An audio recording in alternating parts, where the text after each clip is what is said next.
안녕하세요. 오늘도 사연살롱을 찾아주셔서 감사합니다.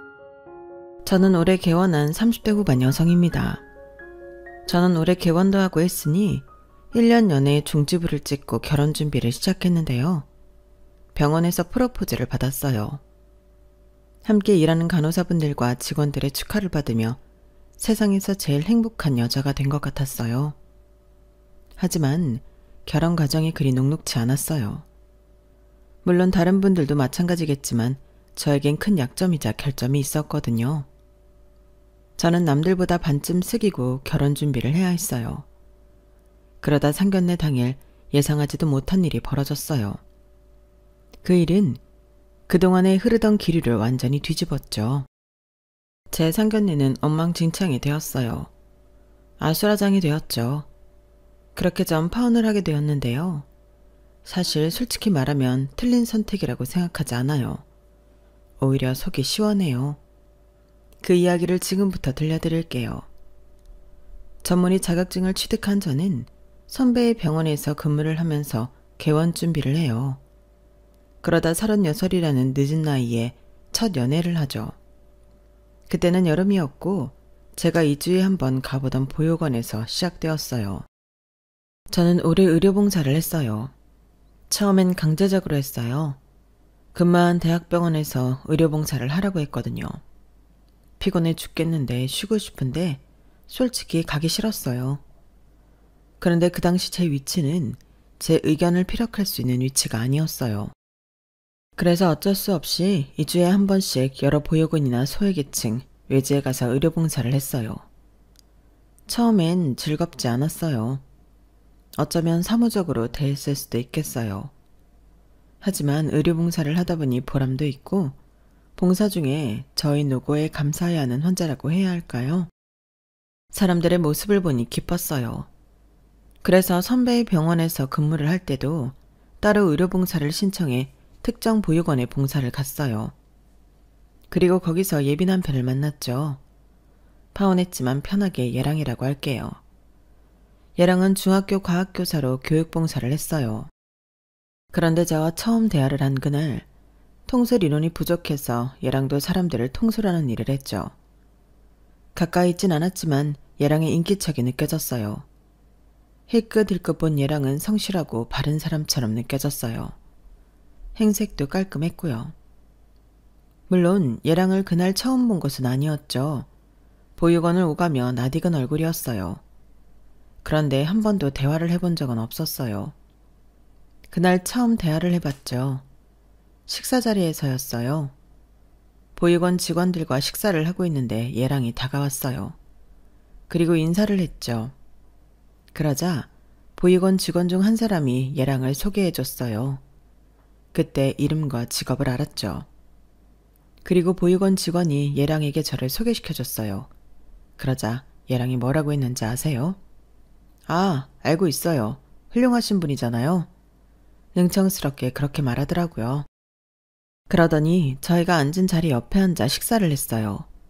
그러면서 자연스럽게 제 주위 사람들과 이야기를 하더라고요.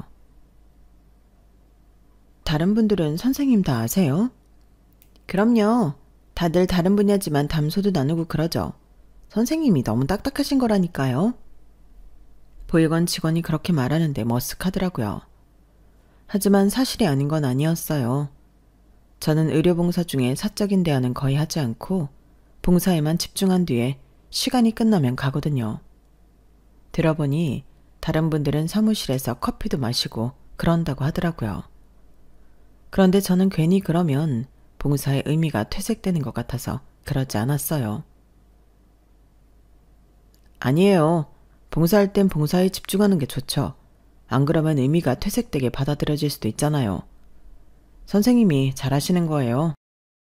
제가 속으로 변명처럼 그렇게 생각을 하고 있는데 얘랑이 그러더라고요. 저는 깜짝 놀라서 얘랑을 쳐다봤어요. 맞죠, 선생님?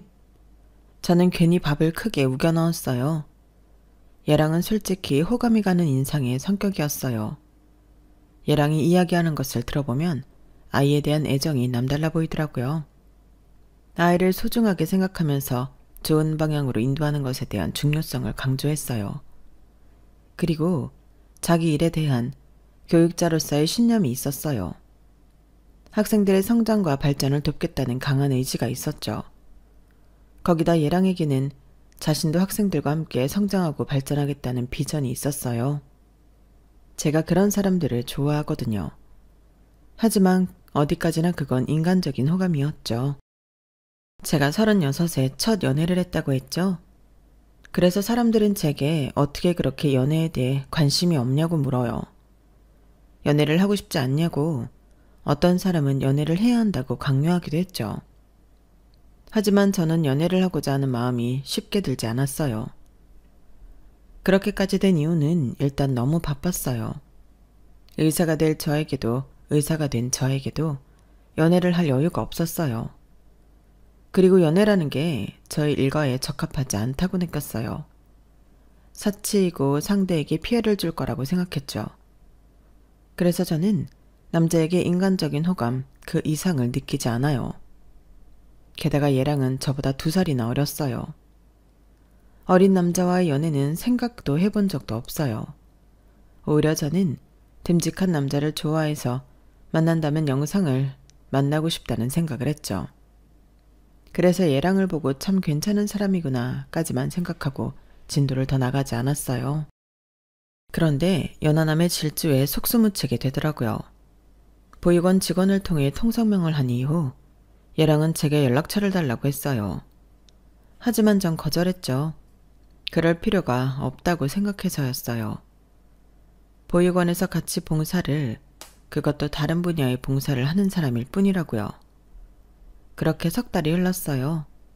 3달 동안 얘랑은 번호를 달라는 걸 거절당한 사람답지 않게 저에게 꾸준히 인사를 하고 날씨 이야기를 하고 대화를 시도했어요. 물론 매끄럽진 않았죠. 불편한 티도 냈던 것 같아요. 하지만 얘랑은 포기하지 않고 속히 말해 들이댔고요. 그리고 3달이 지나고 얘랑은 번호를 물어본 게 아니라 고백을 했어요. 진지하게 만나보고 싶다고요. 왜요? 저는 선생님을 알아가고 싶어요. 그거면 충분하지 않나요? 담백한 고백에 마음이 흔들렸으나 저는 여전히 제 생활이 연애에 적합하지 않다고 생각했어요. 그래서 제 생활에 대해 말했죠. 연애할 시간이 없다고요.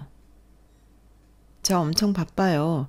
지금 개원 준비 때문에 봉사도 겨우 나오는걸요. 연애할 시간 없어요. 에이, 전쟁통에도 사랑은 피어나는데 너무 삭막하게 생각하지 마세요.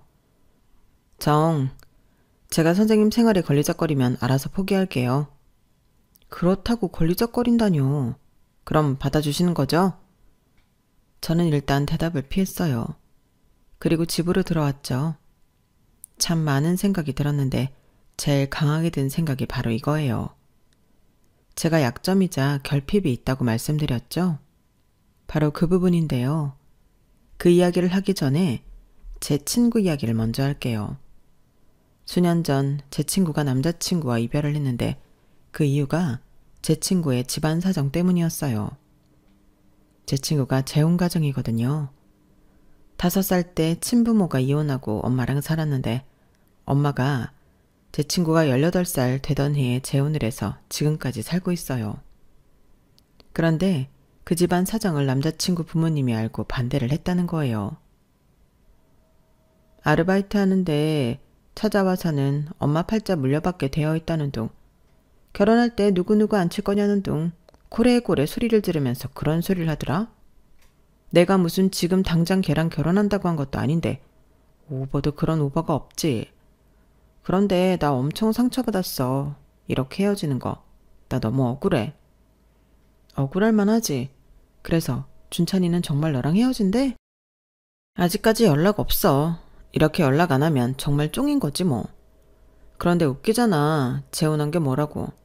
너처럼 부모가 없는 것도 아니고 버린 것도 아니고. 어? 맞잖아. 나 그래도 새아빠지만 우리 아빠 존경하고 고마워해. 새아빠라고 생각하지만 새아빠도 아빠잖아. 나 새아빠도 우리 아빠라고 생각해. 그런데 뭐가 문제야? 아니, 그럼 나는 뭐 연애도 못하고 결혼도 못한다는 거야? 좀 그렇지. 너야말로 결혼식 때 누구누구 앉힐 건데? 할아버지? 할아버지 돌아가시면 공석으로 있는 거 그거 참 별로지 않아? 하객들한테 한눈에 가정사 다 밝히는 거잖아. 나는 너 연애 안 한 거 이해해. 나 같아도 연애 못할 것 같아. 그 순간 다른 친구들과 함께 이야기의 주제는 그 친구의 이별 이야기가 아닌 제 가정사로 변해갔고, 제 가정사를 모르던 친구들도 제 가정사를 알게 되었죠. 그리고 그 친구의 말에 다들 동의하는 듯 했어요. 부정하는 친구는 없었거든요. 맞아요. 저는 버려진 아이예요. 저는 지금까지 외할아버지가 키워주셨는데 외할아버지가 직접 제게 말해준 건 아니고, 제 삼촌이 말하기를 제 친모는 저를 16살에 낳고 도망갔어요. 임신 사실은 외할아버지도 삼촌도 몰랐다고 해요. 제 친모가 임신 사실을 철저하게 숨겼고 몰래 출산을 하고서 새벽에 저를 문 앞에 두고 도망갔어요. 잘 키워달라고 미안하다고 적힌 쪽지가 있어 겨우 친모의 딸인 줄 알았죠. 뜻밖의 존재에 외할아버지도 삼촌도 당황했어요. 처음엔 외할아버지가 저를 보육원에 맡기려고 했어요. 그러다 가는 길에 돌아오셨어요. 사람이 할 짓이 아니라고 생각했던 거예요. 그렇게 외할아버지가 저를 키워주셨어요. 제가 버려졌을 때 외할머니는 살아계시지 않았어요. 삼촌이 4살 때 외할머니는 돌아가셨어요. 막내 고문을 낳다가요. 그래서 할아버지 혼자 저를 키워줬어요. 그 이야기를 들었을 때 제가 16살 때였어요. 그럼 그 전까진 외할아버지를 아버지라고 여기며 살았냐고요? 그랬다면 16살 때 집을 나갔을 수도 있겠어요. 제 세계관이 흔들리는 거잖아요. 물론 사실을 안 당시에도 많은 부분들이 흔들리긴 했지만 주축이 흔들리진 않았거든요. 외할아버지는 자신이 할아버지라고 어릴 때부터 말해줬어요. 그리고 삼촌도 삼촌이라고 어릴 때부터 강조했어요. 그래서 단 한순간도 외할아버지를 삼촌을 아버지라고 생각한 적은 없어요. 헷갈린 적도 없었죠. 단지 의문이 들었어요. 그 의문이 저를 힘들게 했는데 그게 어떤 것이냐면요. 할아버지, 제 엄마랑 아빠는요? 다 엄마랑 아빠가 있는데 나는 왜 없어요? 어디로 갔어요? 다들 나보고 이상하대요. 원래부터 없었다고 하니까 그럴 수 없대요.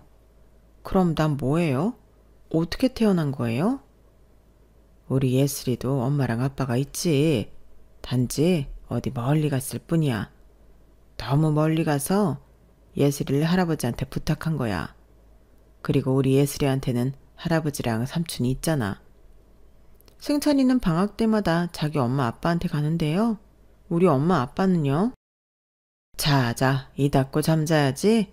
그래야 내일 학교에 안 늦지. 할아버지는 제가 부모님에 대해 물으면 어디 멀리 갔다고 그렇게만 말하고 항상 말을 돌렸어요.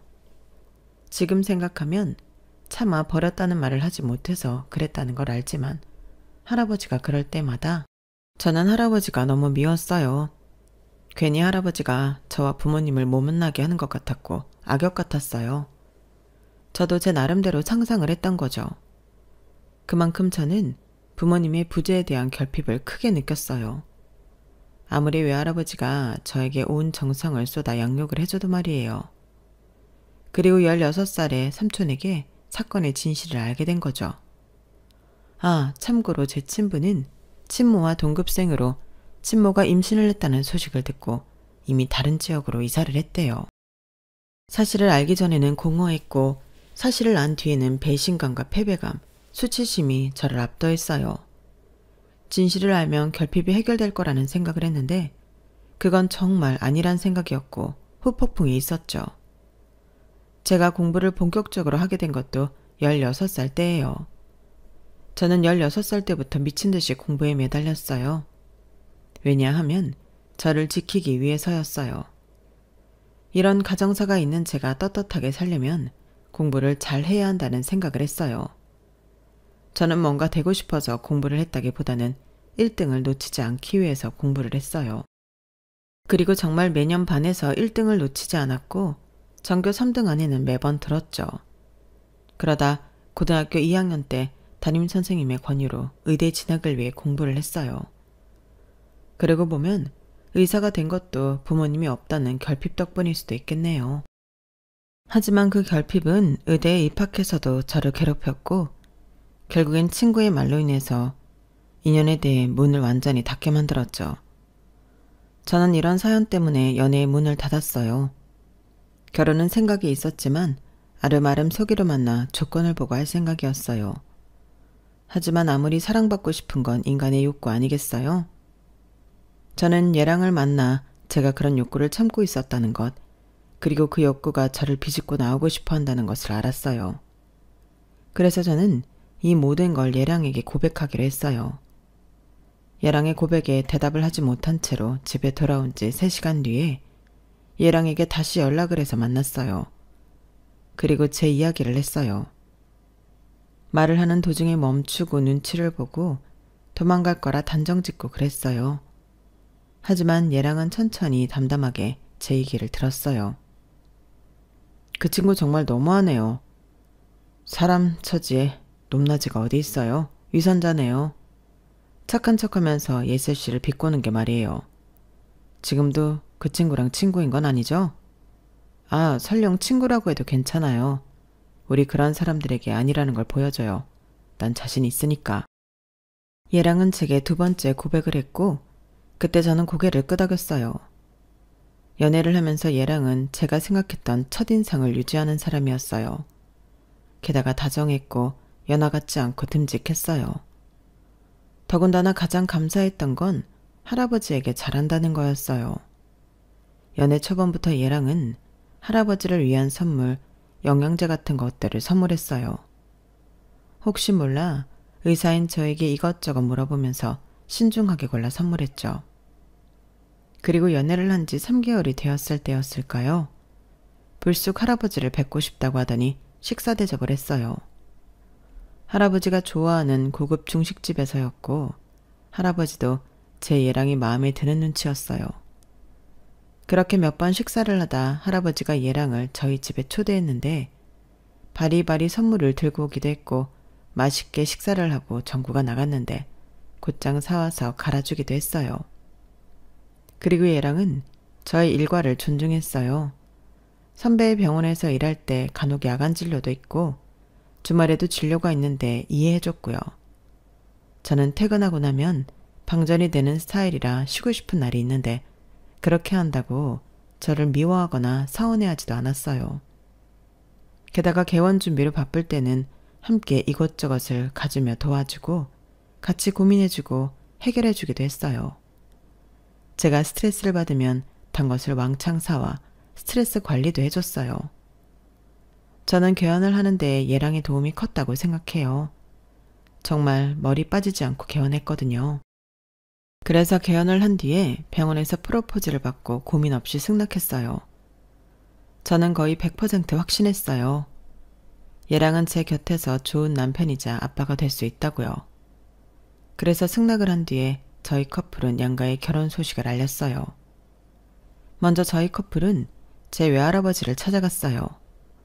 외할아버지에게 결혼 소식을 전하자 외할아버지는 눈물을 흘리면서 좋아하셨어요. 그리고 저희는 다음으로 시부모님을 찾아갔어요. 그런데 이상했어요. 얘랑이 저에게 아무 말도 하지 말라고 하더라고요. 우리 부모님 앞에서 실수할까봐 그러지. 그러니까 별 말하지 말고 그냥 잘 웃어. 그러면 좋아하실 거야. 말은 내가 다 할게. 일단 고개를 끄덕였어요. 본인 부모는 본인이 제일 잘 아니까 뭔가가 있겠지 싶었거든요. 그리고 시댁에 들어갔는데 시아버지가 제게 악수를 건넸어요. 이야, 이게 말로만 듣던 우리 의사 며느리야? 반가워요, 반가워. 어서 들어와. 저는 시아버지의 텐션에 조금 당황했지만 반겨주는 것 같아 웃으며 안으로 들어갔어요. 그리고 앉자마자 얘랑이 필사적으로 굴더라고요. 내가 여러 번 말했지만 예슬이는 의사고 내과 의사야. 올해 개원했고 병원 위치가 여기에 있어. 보이지? 여기 상권 좋은 곳 말 안 해도 알죠? 밑에 약국도 있고 우리 예슬이가 어릴 때부터 똑똑했대요. 반에서 1등을 놓치지 않았다고 하더라. 영재의 천재인 거지. 게다가 나랑 봉사활동으로 만났다고 했죠? 공부도 잘하고 돈도 잘 버는데 심성도 곱다니까? 뭐 하나 빼놓을 게 없어요. 너는 네 와이프 될 사람이라고 너무 자랑하는 거 아니야? 꼴사납다. 에이, 아직 할 말이 한참이나 더 있는데 그럼 그만해요. 그러면서 얘랑은 계속 제 자랑을 했고 저는 나 부끄럽더라고요. 시부모님은 얘랑 이야기를 들으며 반짝이는 눈으로 저를 계속 봤어요. 아무튼 우리 예슬이는 이런 사람이니까 결혼 허락할 거죠? 결혼을 허락하고 말고가 어딨어. 둘이 좋다는데 하는 거지. 그래서 결혼 날짜는 언제쯤으로 생각하는데? 아직 날짜는 안 잡았는데 엄마가 아는 데 있으니까 좋은 날로 잡아줘요. 아, 그럴까? 그럼 아가씨, 생년월일이 어떻게 돼? 우리 그런 거 좀 따지거든. 저는 89년생 1월 16일 생일입니다. 89년생이면 우리 동진이보다 2살 많은 거야? 그것도 1월이네? 혹시 빠른이에요? 엄마는 요새 연상연하 커플 많아. 그리고 나이가 무슨 문제가 돼요? 의사 며느리라니까. 나중에 의사 사위도 보고 싶으면 그런 거 가지고 문제 삼으면 안 되지. 그치 자기야? 2살 많으면 지금 37살? 지금 당장 애를 가져도 노산인 건 알죠? 엄마, 오늘 처음 보는 사람한테 무슨 말이야. 37에 개헌한 것도 빠른 거야. 엄마는 뭣도 모르면서. 그리고 요새는 시험관도 있고 방법이 많은데 왜 그래? 아가씨, 설마 나이도 많고 의사라고 우리 아들 부려먹고 그러는 건 아니죠? 시어머니가 그런 말을 하자 얘랑은 한숨을 푹푹 쉬었어요. 우리 아들이 의사는 아니지만 나름 좋은 대학 사범대 들어가서 임용고시도 단번에 붙고 철학을 가진 본보기가 되는 애 교사예요. 아까 아들이 아가씨가 전교 1등을 놓치지 않았다고 했는데 우리 아들도 만만찮아요. 산부인과에 아는 사람 있죠. 요즘엔 임신하기 전에 검사도 한다는데 그거에서 가져와 봐요. 적당한지 좀 보게. 아무리 그래도 37은 좀. 아, 엄마 그만 좀 해요. 서진이 시집 안 보낼 거예요. 얘랑이 언성을 높이자 시어머니는 헛기침을 하며 제게 부모님에 대해 물었어요. 그러자 제가 입을 떼기도 전에 얘랑이 저희 부모님이 해외에 산다고 말했어요. 제가 얘랑을 토끼 눈으로 쳐다보자 얘랑이 제 손을 꼭 잡았어요.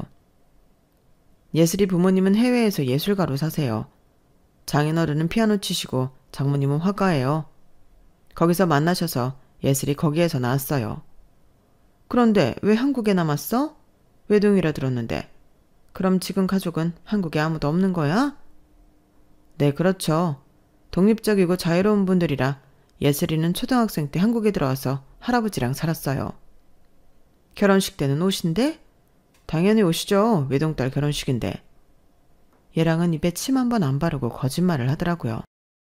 저는 집으로 돌아가는 길에 왜 그랬냐고 물었어요. 우리 부모님 이야기 왜 그렇게 말한 거야?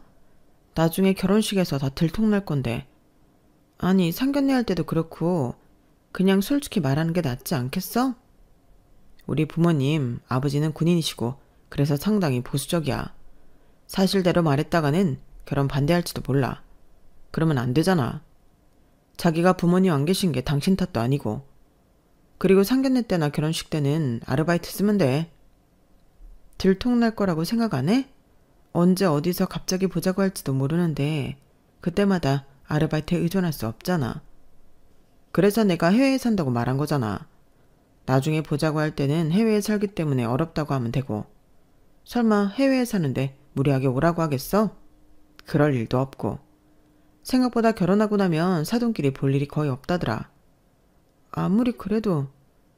정말 내 말 믿어. 우리 부모님 상당히 보수적이어서 자기가 부모님도 없이 할아버지가 키웠다는 말 들으면 반대할 거야. 아까도 자기가 나보다 2살이나 많다고 말하자마자 딴지 걸었잖아. 우리 엄마도 참. 미래를 봐야지. 당장을 보면 어쩌란 건지. 의사 며느리 두면 이래저래 얼마나 도움이 되고 어깨도 피는데. 사람이 멀리 봐야지. 안 그래? 설마 자기 내가 부끄러운 건 아니지? 내가 부모님도 없고 할아버지 밑에서 큰 게 말이야. 에이, 설마. 나는 멀리 보는 사람이기 때문에 그런 건 전혀 신경 안 쓰여. 사람이 어떻게 다 똑같은 조건에서 자랐겠어. 다 다른 거지. 그냥 좋은 게 좋은 거라고. 그래서 내 말대로 하자는 거지. 자기가 부끄럽다거나 그런 거 아니니까 걱정하지 마. 그런 쓸데없는 생각을 하는 줄은 몰랐네. 그래, 일단 알겠어. 그 문제는 내가 조금 더 생각해 볼게. 그럼 의사 사위라느니 아가씨 결혼 이야기는 뭐야? 아, 그것도 마찬가지로 멀리 보자는 거지. 혹시 또 모르잖아. 당신이 다리를 놔줘서 서준이도 의사 배우자 얻을지. 내 생각이야. 생각. 너무 부담 가질 필요는 없고. 얘랑은 그렇게 말하며 콧노래를 불렀어요. 그리고 얘랑은 제게 몇 가지 약속을 하자고 했어요. 자기야, 나랑 몇 가지 약속을 좀 하자. 일단 첫 번째로 우리 부모님한테 연락이 오면 절대 함부로 받지 마. 받지 말고 일단 나한테 알려. 두 번째로는 절대 우리 부모님한테 먼저 연락을 하지 마. 해야 해도 내가 해. 자기는 할 필요 없어. 세 번째로는 절대로 혼자서 우리 부모님 만나거나 찾아뵙지 마. 전에 나한테 먼저 말하고 나랑 같이 가야 해. 알겠지? 이 세 가지 나랑 약속할 수 있지? 약속이야 할 수 있는데 왜? 내 기우이긴 한데 일단 우리 부모님이 오늘처럼 자기한테 쓸데없는 말 할까봐 그렇고 다음은 우리 결혼해야 하잖아. 문제를 애초에 만들지 않으려고 그러는 거지. 그러니까 꼭 지켜줘. 저는 얘랑의 부탁이라고 할까요? 아니면 명령이라고 할까요? 그런 약속이 저를 위한 거라고 생각했어요. 조금 극단적이긴 했지만 열심히 중간 역할을 하려는 거라고 생각했죠. 그런데 결혼 허락을 받은 날 이후 시어머니에게 전화가 온 적이 있어요. 그때 저는 얘랑과 데이트를 하고 있었는데 모르는 번호라서 받지 않으려다가 얘랑이 휴대폰을 달라고 해서 줬는데 번호를 본 얘랑이 전화를 받고 무지하게 화를 냈어요. 내가 하지 말라고 했죠? 아들 결혼 망치려고 그래요? 조금 과장되고 극단적인 얘랑의 반응에 저는 당황했어요. 전화를 끊은 얘랑에게 저는 그렇게까지 해야 하냐고 물었어요. 조금 다그쳤죠. 그러자 얘랑은 씩씩거리며 저를 집으로 보냈어요. 얘랑은 저를 데려다주고 곧장 시댁으로 간 것 같았어요. 저는 걱정이 되어서 2시간쯤 뒤에 얘랑에게 전화를 했는데 얘랑은 괜찮으니까 신경 쓰지 말라고 하더라고요. 하지만 저는 무척 신경이 쓰였어요. 그리고 얘랑의 극단적인 태도가 영 아니라고 생각했죠. 이렇게 가다간 고부 사이를 틀어놓을 거라고 생각했어요. 그래서 며칠 뒤에 시어머니를 만났어요. 시어머니와 조용한 카페에서 만났는데 시어머니는 결혼 날짜를 대충 정했다는 말을 하다가 저희 부모님에 대해 물었어요. 초등학생 때 한국에 왔다고 들었는데 그렇게 된 이유가 있니? 아니 뭐 결혼을 하는데 중요한 문제는 아니지만 뭔가 나는 그게 참 걸려서. 나도 엄마라 엄마의 마음을 잘 아는데 아무리 아이가 적응을 못해도 자기 품에서 키우고 싶지 혼자서 다른 나라에 살게끔 하기가 쉽지 않을 것 같거든. 다른 문제가 있었던 거야? 시어머니가 그렇게 묻는데 저는 말문이 턱 막혔어요. 저는 고개를 푹 숙이고 손가락만 만지작거렸어요. 짧은 순간에 정말 많은 생각이 들었어요. 대략 이런 생각이었어요. 얘랑의 말을 무시하기엔 저도 얘랑과의 결혼을 정말 진심으로 바랐고 이대로 얘랑과 같이 거짓말을 하기엔 양심이 고개를 들었어요. 두 가지 자아가 충돌하면서 저는 얼굴이 화끈거렸어요. 그리고 결국 저는 사실을 말하기로 했죠. 거짓말은 또 다른 거짓말을 낳을 것이고 그럼 저는 영영 시댁과 편안해질 수 없을 테니까요. 입 밖으로 꺼내기가 정말 어려웠지만 넘어야 할 산이라고 생각하면서 털어놓았어요. 시어머니는 잠자코 이야기를 듣더니 할아버지는 무슨 일을 하냐고 물었어요. 저희 할아버지는 원래 자동차 회사에서 재무관리를 하셨어요. 재무관리? 그리고 거기서 정년퇴직하시고 법인회사에서도 근무하셨어요. 연세가 어떻게 되시지? 올해로 77대세요. 그럼 지금은 연금 받으면서 지내시니? 연금도 받으시고 시청에서 뽑는 환경미화원으로도 근무하고 계세요. 워낙 쉬는 걸 못하세요. 조금이라도 부지런히 움직이려고 하시거든요. 담뱃값이라도 벌겠다고 하시고 계세요. 그럼 무슨 말을 그렇게 빙빙 돌려서 했니? 네? 결국 뭘 했든 지금은 환경미화원이라는 거 아니야. 시청에서 주는 촌스러운 조끼 입으면서 하는 그거 말하는 거지? 아, 네. 참, 의사라고 좀 배웠다고 말을 빙빙 돌려가며 잘 말하는구나. 시어머니는 한숨을 크게 쉬었어요. 그리고 테이블에 놓인 결혼 날짜가 적힌 종이를 가방에 넣었어요. 그러니까 결국 너는 해외에서 예술을 하는 자유로운 부모의 딸이 아니라 미혼모의 딸인 거고, 엄마도 아빠고 도망가고 없고 외할아버지가 쭉 키워줬는데 그 외할아버지는 지금 환경미화원을 한다는 거지? 네. 이래서 우리 동진이가 너한테 전화도 하지 말고 만나지도 말라고 했구나. 이런 비밀이 있어서. 더 말할 것도 없다. 이 결혼은 없던 일로 하자. 아무리 네가 의사고 개원을 했다고 해도 이렇게 근본 없는 사람이랑 내 아들을 결혼시킬 수는 없어. 내 아들이 뭐가 모자라고 뭐가 부족해서 부모도 없는 너 같은 애를 만나겠니?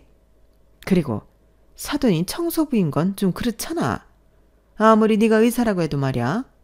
같은 동네 주민인데 청소하는 걸 마주치는 상상만 해도 지금부터 내가 머리가 아프다. 그리고 내가 사돈을 주변에 뭐라고 설명해야 하니? 담뱃값이라도 벌려고 그 일을 한다고? 의사라고 꼴에 자존심 부리는 거니? 정말 우습다. 자동차 회사 재무관리했다는 것도 거짓말 아니야? 그거 확실하니? 서류나 증거 같은 거 나한테 보여줄 수 있어?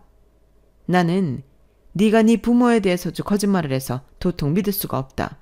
그러니까 이 결혼 관둬. 어머님, 하지만 저 정말 열심히 살았고 바르게 살았어요. 한 점 부끄러움 없이 살았어요. 비록 저는 제 부모님이 누군지도 모르지만 외할아버지가 두 분의 빈자리를 완벽하게 채워주셨어요. 그래? 그럼 거짓말은 왜 했니? 그건 동진 씨가. 우리 아들 핑계는 왜 대? 너 정말 웃긴다. 지금 내 앞에서 두 손 싹싹 빌어도 모자랄 판에? 정말 죄송해요. 죄송합니다. 하지만 정말 저 부족함 없이 자랐어요. 그리고 저희 외할아버지 자동차 회사 재무관리하신 거 맞고 법인회사에 다니신 것도 맞아요. 서류를 뽑아드릴 수 있다면 뽑아드릴게요. 그리고 지금 환경미화원으로 일하시는 건 정말 담뱃값 벌려고 한다고 했어요. 그럼 고작 담뱃값 벌려고 하는 거니 그만두라고 할 수 있어? 네? 결혼하고 싶으면 그만두라고 해. 하나밖에 없는, 둘도 있는지 모르지만 손녀 결혼시키고 싶으면 말이야. 그건 제가 마음대로 할 수 없어요, 어머님. 그럼 결혼 관둬. 이대로 결혼하면 내가 쪽팔려서 얼굴을 들고 다닐 수가 없으니까. 시어머니는 그렇게 말하고 카페를 떠났어요. 저는 울다가 집으로 돌아갔죠. 그리고 예랑이 찾아왔어요. 예랑은 저에게 막 화를 냈죠. 결혼을 안 하고 싶은 거야? 그 이야기를 왜 한 건데? 대체 생각이 있는 거야, 없는 거야? 지금 우리 엄마뿐만 아니라 아버지도 서진이도 결혼 반대하고 난리도 아니야. 할아버지가 청소부인 건 왜 말했는데? 그 머리로 어떻게 의사가 된 거야? 거짓말을 할 순 없잖아. 그렇게 결혼할 순 없잖아. 그렇게라도 해야 결혼을 하지. 뭐 대단한 일이라고, 뭐 대단한 업적이라고 그걸 말해. 이제부터 조용히 있어. 가만히. 사고치지 말라고. 내가 어떻게든 상견례 때 우리 엄마 아빠 모시고 갈 테니까 이제 더는 사고치지 마. 알겠어? 얘랑은 그렇게 말하고 돌아갔고 일주일이 지나 상견례 날짜가 다가왔어요. 저는 일주일 전에 있었던 일을 외할아버지에게 말하지 않고 상견례 당일 약속된 장소에서 만나자고 말했죠. 제가 그날 병원을 열어야 해서 할아버지를 모시고 갈 수 없었거든요. 그렇게 상견례 당일이 되었어요. 할아버지는 조금 늦으셨고 예랑을 포함한 시댁 식구들은 모두 모였어요. 분위기는 예상한 것처럼 좋지 않았어요. 시댁 식구들이 속닥이면서 빈정거렸거든요.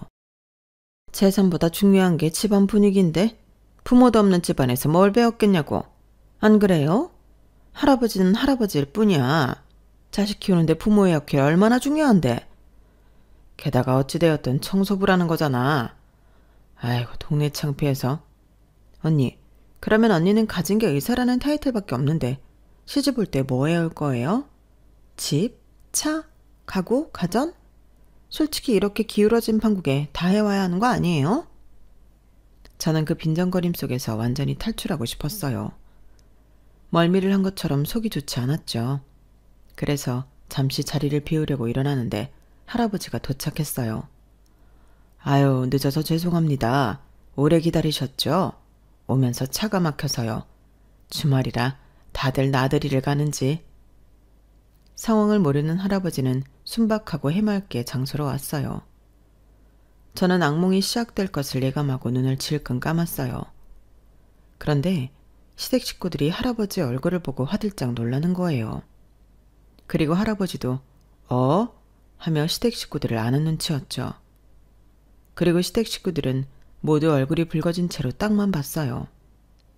시아버지는 아무 말도 못하고 시어머니와 시누이는 나가자고 시아버지를 설득했어요. 그리고 할아버지만 허허 웃으며 말했죠. 하견 노인년이라고 여기서 만나네요. 저는 할아버지에게 무슨 일이 있었냐고 물었어요. 할아버지는 제게 상황을 설명해줬죠.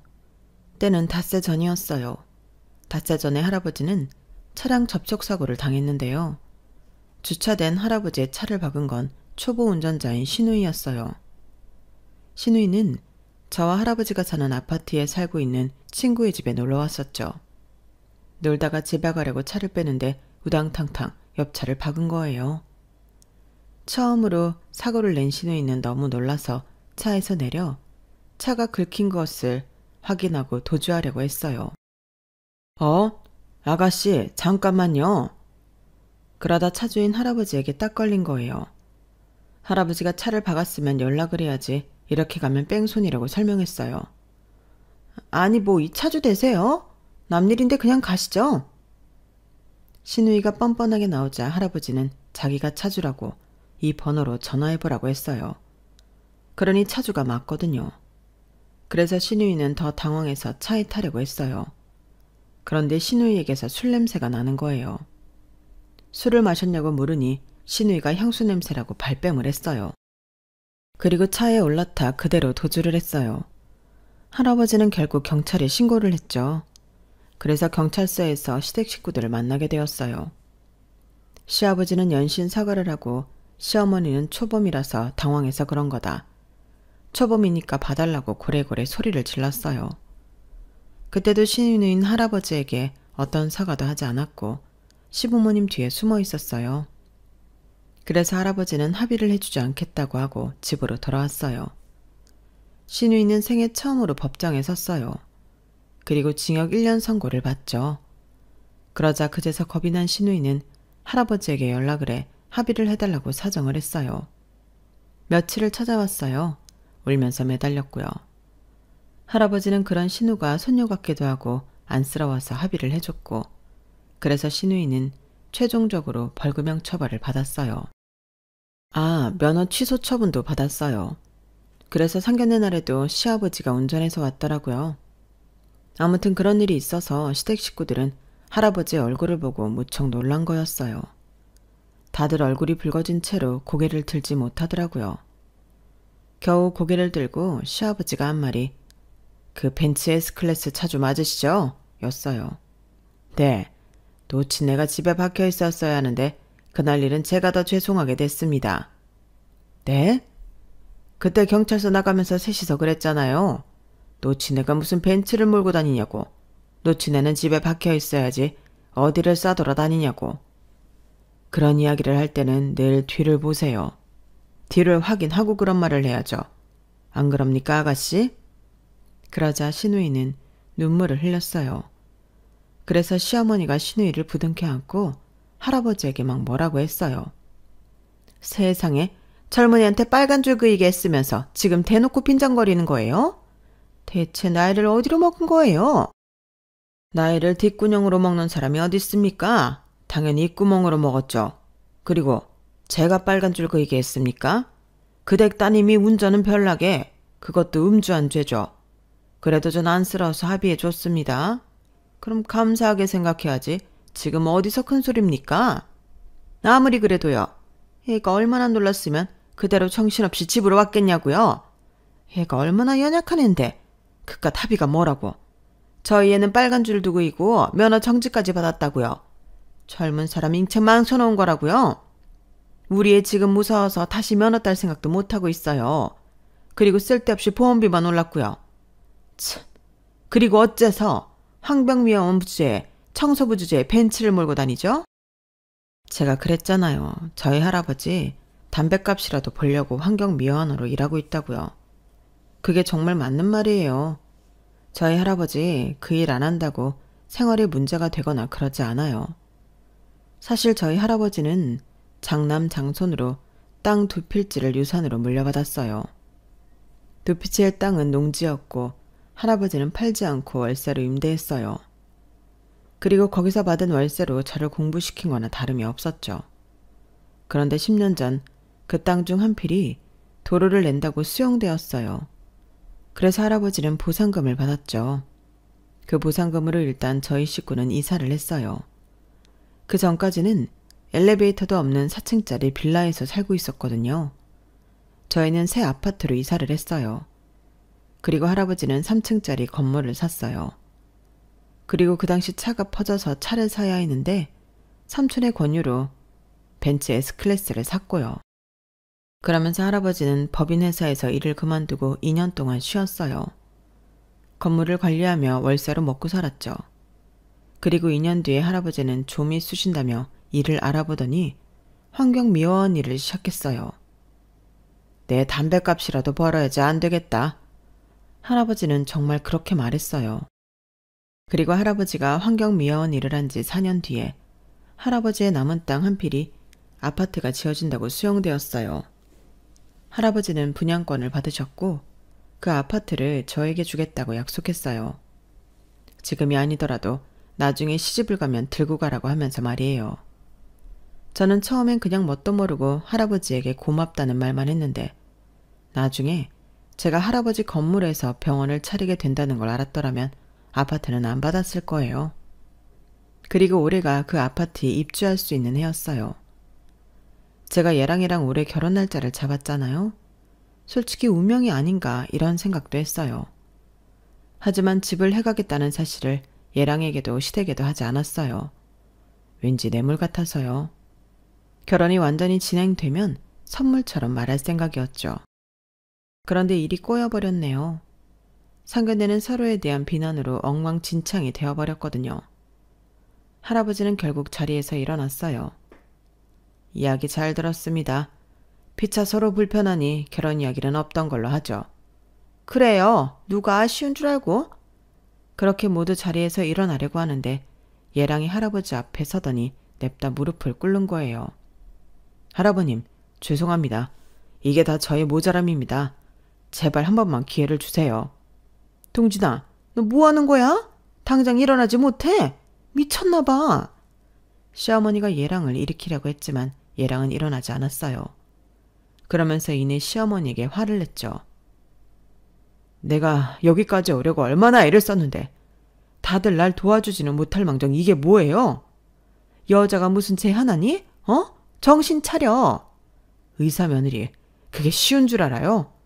결혼만 하면 다 잘 풀리게 되어 있는데 왜 이렇게 앞만 봐요? 넓게 봐야지. 내가 쟤 하나 구슬리려고 얼마나 애를 썼는데 친하지도 않은 군대 동기 아는 형, 그 사람 뒷구녕 빨면서 여기까지 온 거라고요. 여의사 하나 소개시켜 달라니까 소개 안 시켜준다 발악을 하길래 내가 그 사람한테 술 사주고 밥 사주고 해서 제 보육원 봉사하는 거 알아내서 거기까지 가고 좋아하지도 않는 봉사하면서 내가 얼마나 노력했는데 그걸 고작 청소부를 하는 이유로 물거품을 만들어요? 부모가 없으면 어때서? 의사잖아. 의사인데 무슨 상관이냐고요. 내가 말했죠. 이번이 잘 되면 의사사위도 보는 거라고. 왜 내 말을 안 들어서 의사단을 만드냐고요. 왜 아들 인생을 망쳐요. 저는 얘랑의 말을 듣고 대학병원에서 같이 근무한 동기의 문자를 떠올렸어요. 별일 없지? 무슨 일 있으면 나한테 말해. 통 연락이 없다가 온 연락이라 의문스러웠는데 얘랑의 말을 들으니 얘랑이 말한 그 사람이 그 동기 같더군요. 저는 얘랑이 저에게 의도적으로 접근을 했다는 충격에서 헤어나올 수 없었어요. 그럼 다 거짓말이었다는 거야? 보육원에서 봉사하던 것도 순박하던 그 말들과 행동들도? 예슬아, 다시 생각해. 의사 배우자로 교사도 나쁘지 않아. 다들 선호하는 배우자감이라고. 우리가 만난 시간이 다 목적이 있던 거였어? 너무 나쁘게만 생각하지 마. 우리는 정말 좋은 부부가 될 거야. 다시는 보지 말자. 정말 최악이야. 저는 할아버지를 이끌고 상견례 자리에서 나와 파혼을 했어요. 한동안 저는 비실비실 맥이 빠진 채 돌아다녔지만 그는 온전한 저를 받아들이지 못했다는 사실, 그건 사랑이 아니었다는 것만 생각하며 회복했어요. 그리고 저는 지금 성실하게 병원을 운영하고 있어요. 얘랑은 계속 연락이 오길래 휴대폰 번호를 바꿨어요. 그리고 번호를 바꾸기 전에 마지막으로 문자를 보냈죠. 너 같은 속물은 필요 없어. 그리고 이번 주 일요일 저는 할아버지가 만들어준 선자리에 나갈 예정이에요. 이번에는 있는 그대로의 저를 사랑할 수 있는 사람을 만나려고요. 여러분들도 여러분들을 있는 그대로 사랑해주는 사람을 만나시길 바랍니다. 여기까지 제 사연이었습니다. 들어주셔서 감사합니다. 다들 항상 평안하시고 행복하세요. 여러분, 사연 댓글에 응원과 현명한 조언 부탁드려요. 좋아요와 구독은 저에게 큰 힘이 됩니다. 오늘도 좋은 일 가득하세요.